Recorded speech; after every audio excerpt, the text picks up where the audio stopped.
તો એક વાર તાળીઓથી સન્માન આપી અમને ભગવાનને પ્રાર્થના કરીએ કે હે દયાળુ પ્રભુ, અમારી ઉંમર પણ આને લાગી જાય, અમારા 10-20 વર્ષ થઈ જાય તો કંઈ નહીં, પણ જે સમાજનું કામ કરે તો તે એમને લાંબુ આયુ આપજો તમે, અને એમનું આરોગ્ય સારું રહે અને હંમેશા આવી ભક્તિ કરતા રહે એવી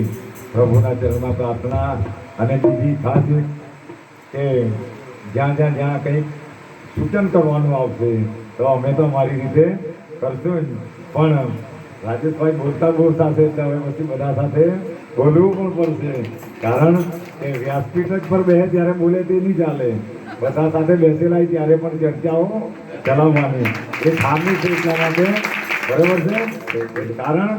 કે બોલે તો જ બોર વેચાય, એટલા માટે હવે પછી એ રિઝલ્ટ પણ અમને દેખાવું જોઈએ એટલી તમારા પર આશા રાખીએ. અને જ્યાં તમારી કથાઓ થાય આ કાર્યની અંદર જે પણ રહે તો અમે બધા આખું મંડળ તમારી સાથે છે, તમે તમારું કામ કરો,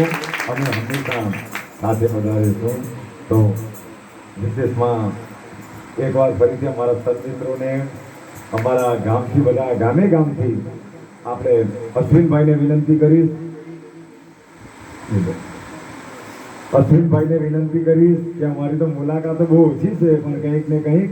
બાબાને લીધે નાતો છે, એટલે વિનંતી કરીશ કે એમનું પણ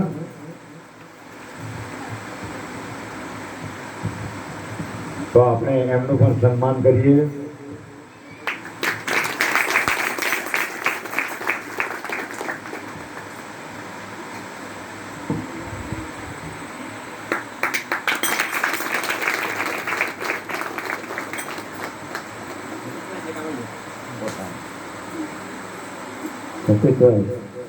એમને બે શબ્દ બોલવા કહેજો તમારી સાથે.